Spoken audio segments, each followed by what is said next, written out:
हे एक सामान्य मध्यमवर्गीय कुटुंब आहे. रात्र झाली आहे. चिंता फक्त एक मुलीसाठी आहे. अहो ऐकलं का? 10:30 वाजले. अनन्या आली नाही अजून. काय? अनन्या आली नाही अजून? हो ना. मुलींनी रात्री घराच्या बाहेर फिरायचं नसतं. अनन्या आपले संस्कार विसरली वाटतं. हो असंच वाटतंय मला. आई बाबा मी आलो. काय मस्ती दिवस होता. एकदम भारी चित्रपट होता. थकलो बाबा. अरे राहुल आलास? हे बाबा. बाळा खाल्लं की नाही गे तू? हो बाबा.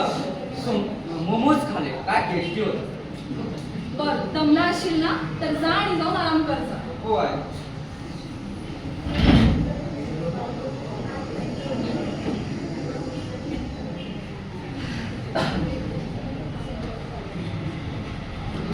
अनन्या किती लेट आलीस? एवढा उशीर झाला तुला यायला?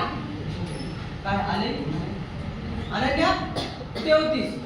घड्याळ पाहिलं का किती वाजले? मुलीची तर काय रस्त्यावर ठेवायची काय आम्ही? बाबा ऑफिसमध्ये आज खूप काम. याचे घरचे मीटिंग सुद्धा आली. गप्प बस. खोटं बोलू नको. हे तुझे रोजचे कारण आहे. पण बाबा मी पण उशिरा आलो. तू गपरे. तू मुलगा आहेस. मुलांचं वेगळं असतं. घर एकच, वेळ एकच, पण नियम वेगवेगळे. वहिनी आम्ही येऊ का? या ना वहिनी या या. मला थोडी साखर देता का? हे घे ना वहिनी साखर. अगं वहिनी तुझी मुलगी खूप उशिरा येते म्हणे आजकाल. अगं काय सांगायचं, तिला ऑफिसमध्ये खूप काम असतं मग यायला लेट हो होतो. पण संध्याकाळी मुलींनी फिरायचं नसतं बाहेर. तिला सांगा समजून हो थोडं. मी सांगते तिला. चला येते मग. बरं, या वहिनी. बघितलं का अनन्याची आई?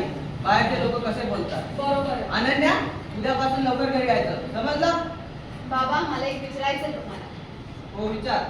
तुमचा राहुलवर विश्वास आहे तर माझ्यावर तर नाही. मी नोकरी करते, पैसे कमावते, घराला हातभार लावते, तरी पण माझ्यावर वेळेचं बंधन का?